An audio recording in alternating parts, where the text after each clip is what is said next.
सरकार की क्या गलती है? सरकार की कोई गलती नहीं है। गृह मंत्रालय क्या कर रहा था? आप बताओ, गृह मंत्री क्या कर रहा था? जब ये अमित शाह जी अपने मोटा भाई जो इसी गुजरात से आते हैं, उनको इन्होंने बार बार चिट्ठी लिखी हुई थी। और तो और ये पूरे गुजरात में आप समझिए बापू की धरती है, जहाँ शराब की बात तो होनी ही नहीं चाहिए। और ये लोग स्वच्छ भारत अभियान के नाम पर 0.5% सेस लगा दिया। आप इनसे सवाल पूछ रहे हैं ही मत। अरे मैं पूछता हूँ, अरे सुन तो लो, अरे सुनो, ये सब मत कहो मुजरा। इस वक्त हम गुजरात की पावन भूमि, जो राष्ट्रपिता महात्मा गांधी और सरदार पटेल की कर्मभूमि जन्मभूमि है, इस पावन भूमि पर आने का सौभाग्य मिला। बड़े ही दुख के साथ कहना पड़ रहा है कि जो लोग अपने आप को सरदार पटेल से भी और राष्ट्रपिता महात्मा गांधी से भी बड़े समझते हैं, जिनकी हुकूमत गुजरात और दिल्ली में है, वो लोग जो लोग अपने को राष्ट्रपिता महात्मा गांधी और सरदार पटेल के वारिस के तौर पर पूरे देश को प्रस्तुत करते हैं, वो लोग गुजरात को बदनाम कर रहे हैं। वो लोग सरदार पटेल और राष्ट्रपिता महात्मा गांधी के जन्मभूमि और कर्मभूमि को सिर्फ देश में ही नहीं, पूरे विश्व में कलंकित करने का काम कर रहे हैं। बड़े सौभाग्य के साथ कहता हूँ कि आज मैं रोजिद गांव में हूँ, जो वरवाला तालुका के अंतर्गत आता है। और भी सौभाग्य की बात है कि रोजिद गांव के सरपंच साहब हमारे साथ हैं और इन्होंने सारी आप बीती बतानी है आपको। इस गांव में ये जो बापू का गांव, पटेल जी का गांव, जहां शराबबंदी की बात आज से नहीं काफी समय से की जा रही थी, वहां ड्रग्स रैकेट, शराब रैकेट, वहां जाली नोटों के रैकेट, काला धन वालों का रैकेट, तमाम तरह के जो देशद्रोही लोग हैं, जो देश तोड़ने वाले लोग हैं, जो देश की अर्थव्यवस्था को कमजोर करने वाले लोग हैं, जो देश के जनता को तबाह करने वाले लोग हैं, वैसे लोगों की सरकार संरक्षण देती है। आखिर कौन लोग हैं, किसके संरक्षण में ये जहरीली शराब कांड हुआ? आखिर सरकार उन पर कार्रवाई क्यों नहीं करती? आखिर सरकार उन मृतक के आश्रितों को, जो विधवाएं हुई हैं, जिनके बच्चे यतीम हुए हैं, उन परिवारों को सरकारी मुआवजा नहीं दी जाती। और सबसे बड़ा दुर्भाग्य की बात है, हमारे देश के तमाम मीडिया के पत्रकार यूक्रेन में क्या हुआ, रशिया में क्या हुआ, पाकिस्तान में टमाटर महंगा हो गया, बात उनकी करनी चाहिए बरवाला की, तो वो बात करते हैं पाकिस्तान की।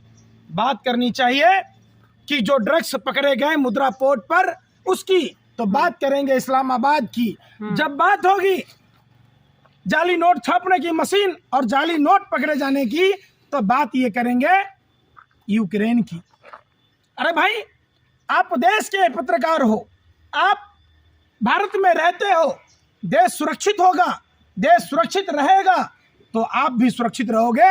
ये मीडिया के साथियों को, मीडिया के लोगों को जो भाजपा के तलबा चाटती है, उन सभी लोगों को हमारा संदेश है, सुधर जाओ, सुधर जाओ, समय है। हिंदुस्तान की आवाम को गुस्सा दिलाने का काम मत करो, नहीं तो श्रीलंका में जो अंधभक्तों और गोदी मीडिया की जो दबाई हुई थी, लात जूता और पिटाई से जो स्वागत हुआ था, वो यहाँ भी हम आपको देश की जनता करेगी।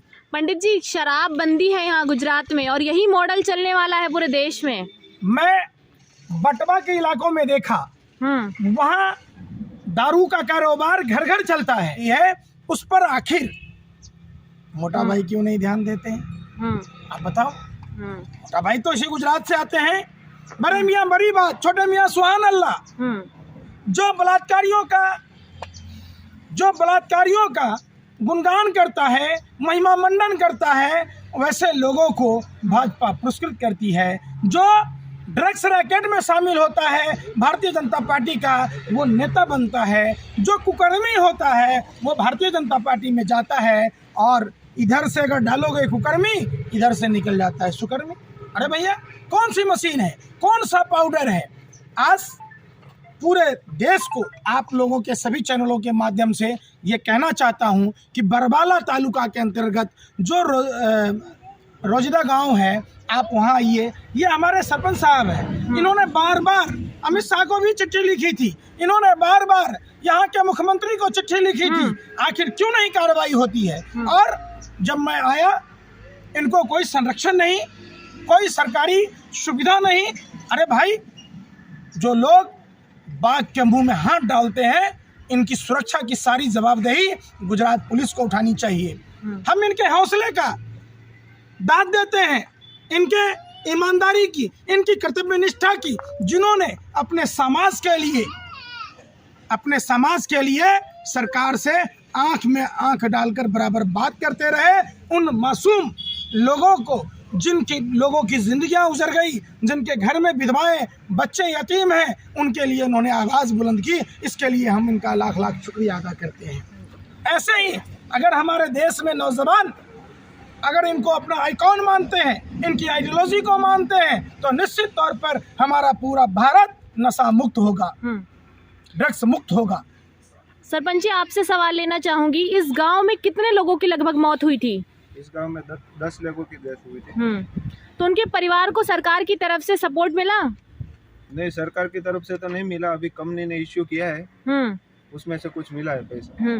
तो आप इस पूरे कांड में किसको जिम्मेदार मानते हैं? सरकार को। सरकार को क्यों जिम्मेदार मानते हैं? हो सकता है कि कंपनी वालों ने ये घपला कर दिया हो।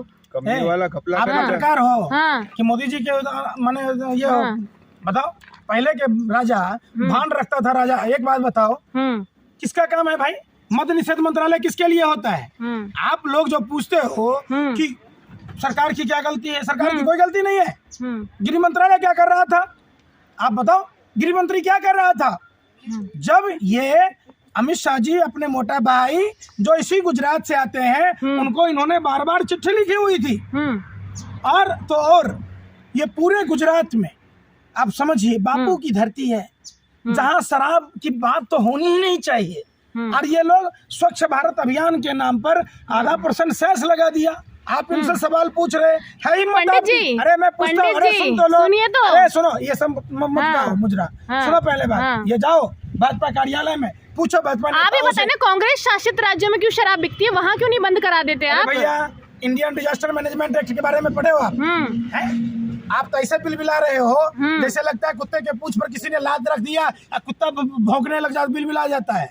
आप इंडियन डिजास्टर मैनेजमेंट एक्ट के तहत केंद्र सरकार के नियम को मानना राज्य की मजबूरी होगी। तो आप उत्तर प्रदेश में क्यों नहीं पूछते हैं? उसको तो ढोंगी अपराधनाथ को पूछते हैं, वो तो भगवा पहन के झूठ बोलता है, जाके पूछ लीजिए ना। आप सवाल उठा रहे हैं ना, भाजपा पे सवाल तो आप उठाते हैं। दारू वर्जित नहीं है ना? पूछ रहे हैं, पत्रकार हो ना। हिंदू धर्म में दारू वर्जित है ना, मद्यपान वर्जित है कि नहीं है? ये हिंदुओं के मसीहा बनते हैं ना, है? अब हिंदुओं का पुरोधा बनता है ना, भगवा पहन के। 72 धारा मुकदमा दर्ज है ही मत पूछ लोगे योगी से सवाल। जिसे आप योगी कहते हो, उस ढोंगी से सवाल पूछने की आप पत्रकारों की औकात है? हिंदुस्तान में कोई पत्रकार है कोई माँ का दूध पिया हो और उस ढोंगी अपराधनाथ से पूछ ले, जिस पर 70 से अधिक धाराएं दर्ज हैं? आप लोग आम आदमी पार्टी से तो सवाल पूछ लेते हैं, अपने राज्यों की बात कीजिए ना, जिनमें कांग्रेस की सरकार है। इसमें आपको राजनीति समझ में आ रही है? हैं? आप तो ऐसे बिल बिला रही हैं जैसे सांप के बिल में किसी ने गर्म पानी डाल दिया। अरे जब देश भर में बंद हो जाएगा तो क्या कोई राज्य सरकारें कर पाएगी? हैं? आप पूछोगे, मतलब पैसा भी चाहिए आप लोगों को। गैर भाजपा सरकार में पूछोगे, है हिम्मत? आप जाओ पटेल साहब से पूछो मिश्रा जी से, पूछो नरेंद्र मोदी जी से। कह रहे हैं शराबबंदी है गुजरात में, कहाँ बिकती है शराब? है हिम्मत? नरोदा जाओ, घर घर शराब मिल रही है। जाओ पटवा विधानसभा में जाओ, पूरा घर घर शराब बन रहा है, शराब की भट्टियां चल रही है। यही सी बात का तो अफसोस है कि जिस गुजरात में राष्ट्रपिता महात्मा गांधी की जन्मभूमि और कर्मभूमि, सरदार पटेल की जन्मभूमि और कर्मभूमि, कभी आप लोगों ने सवाल पूछा? ये कैसा सम्मान है सरदार पटेल जी का कि उनके नाम की स्टेडियम जीते जी अपने नाम कर लिया? ये सरदार पटेल जी का सम्मान है? आप बताओ हमें, पूछे हो कभी किसी पत्रकारों ने डिबेट चलाया है? हिम्मत नहीं है। तो ये सवाल पूछा जाना चाहिए। पंडित जी, गुजरात में ना विकास जो हुआ है उस पर जनता वोट दे रही है और 27 साल से दे रही है भारतीय जनता निश्चित तौर पार्टी पर को। विकास हुआ है। हाँ। ड्रग्स का खेप बार बार पकड़ा जा रहा है, फिर भी कार्रवाई नहीं होती है। विकास हुआ है गुजरात में। जहरीली शराब कांड का ये दूसरी बार की घटना थी। शराब रैकेटों की वृद्धि हुई है। काला धन जिस आदमी के पास पकड़ा गया था उसकी वृद्धि हुई है। भगौरों की वृद्धि हुई है। ऋषि अग्रवाल जैसे देश लूटने वाले को जमीन देने की परंपरा का विकास हुआ है। जो गुजरात वाइब्रेंट में जो ऋषि अग्रवाल था, जिसको प्रधानमंत्री अपने साथ कोरिया लेकर गए थे, आखिर उसको सरकारी जमीन कैसे दिया गया? वो 23,842 करोड़ रुपया लेकर फरार कैसे हो गया? मोदी जी काला धन लेकर आए हैं देश में नोटबंदी से। ये काला धन था कि सफेद धन था जो ऋषि अग्रवाल लेके भाग गया? अरे भैया, आप काला धन लाने की बात इतना बड़ा लंबा चिट्ठा था, गांधी जी नेहरू जी आके फाड़ दिए का है? आपकी सरकार आई, जो जन लोकपाल की बात थी, जो भ्रष्टाचार खत्म करने की बात थी, रुपया को डॉलर के बरोबर करने की बात थी, किसानों की आय दुगुनी करने की बात थी, हर साल 2 करोड़ युवाओं को रोजगार देने की बात थी, हर सांसद को 5 गांव आदर्श बनाने की बात थी, 100 स्मार्ट सिटी बनाने की बात थी। जरा ये सब भूल गए क्या? यादाश्त कमजोर है क्या पत्रकार महोदया? शंखपुष्पी नहीं खाई थी बच्चा में? अरे बचपन में शंखपुष्पी खाई थी। इतना दिमाग कमजोर हो गया कि 2014 की चीजें भूल गए आप। सरकारें तो आपकी भी है ना, देश में सरकारें तो आपकी भी है। तो अरे भैया, प्रधानमंत्री कौन है? तो अरे क्या तुम जैसे दलालों ने, अरे सुनो, तुम जैसे दलालों ने भरमोने पूरे देश का बेड़ा कर रुपया। सुनो, पत्रकारिता करता है, रोटी खाता है, गोबर को चमर पर समझ के खाता है। अरे सुनो पहले, अरे सुनो पहले, जो कह रहा हूँ गुजरात, गुजरात का फिर कौन बर्बाद होता है? ड्रग्स से कौन बर्बाद होता है? तुम 5 ग्राम हेरोइन पर डांस कर रहे थे, नागिन ऐसे से नागिन डांस कर रहे थे। भर दिन में 20-20 डिबेट चला रहे थे, ड्रग दो ड्रग दो। अब क्या आपके पापा के पोट पर पकड़ा गया तो क्या? सुनो, अरे सुनो बदतमीज आदमी सब, सुनो। पहले जब मुद्रा पोर्ट पर, अडानी के पोर्ट पर पकड़ा गया, एक बार भी चर्चा किया? वो कह रहा है ड्रग दो नहीं कह रहा, वो कह रहा है कंटेनर भर भर कर लो, कंटेनर भर भर कर लो। तब तुम नहीं बोल रहे? अरे मेरा और एक बार नहीं, उसी मुद्रा पोर्ट पर बार बार ड्रग्स का पकड़ा जाना सरकार की चुप्पी ये दर्शाती है कि सरकार संलिप्त है। जब आर्यन खान जो कॉर्डियल क्रूज जहाज में तैनात बैठा था, उसके दोस्त के पास फर्जी तरीके से जो केपी घोसावी और भानुशाली ने फंसाने की कोशिश की थी, वो भी एक्सपोज हो गया। जब 5 ग्राम पर नागिन डांस डाल रहे थे, ऐसे नाच रहे थे, तब ये कंटेनर भर भर कर जब मिला तो उस पर चुप्पी साध लिए। सत्ता का फेविकॉल गला में अटक गया। पंडित जी, और बहरे हो गए। सुनिए तो, पूछ रहे हो, जवाब दो। सुनिए तो, कोई सवाल नहीं। आप लोग सुनो, आतंकवादियों, तुम लोग आतंकवादियों से कहे गुजरे। तुम लोग सुनो, एक आतंकवादी एक जगह बम फोड़ सकता है। मैं क्या कह रहा हूँ? सरकार है आपके वहाँ क्या आपने ये पूछ रहे हैं ना? गुजरात हमारा है, गुजरात का और बिहार का नासर संबंध रहा है। राष्ट्रपिता महात्मा गांधी, अरे सुन नहीं रहे? यही मुद्रा गाओगे जिंदगी भर। अरे हेलो बेशर्मो, सत्ता के दलालों, हब्सियों, और आप लोग बताओ कितनी बार, सुनो, गुजरात में कितनी बार ड्रग्स पकड़ाया? सो बताओ, कितनी बार पकड़ाया? बताओ कितनी बार चर्चा की आपने? देखिए सुनिए, अरे भैया, अगर कांग्रेस की सरकार बनती है कैसे कंट्रोल करेंगे आप? भाजपा सरकार पर सवाल उठा रहे हैं। सरकार में सुनो, अरे सुन तो लो, मनमोहन सिंह जी की सरकार में देश की जीडीपी क्या स्थान रखता था विश्व में? ये अपने से बताना। अरे पूछ रहा हूँ, बोलो, आप क्या गूंगे हो गए? मनमोहन सिंह जी की सरकार में गैस सिलेंडर के दाम कितने थे?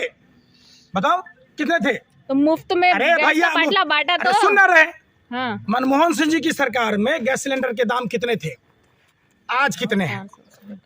बेरोजगारी दर 45 साल का रिकॉर्ड तोड़ दिया मनमोहन। सुन लो भाई, रुपया डॉलर के बरोबर करने की बात। पॉपुलेशन नहीं बढ़ा है, पॉपुलेशन बढ़ने से महंगाई बढ़ता है।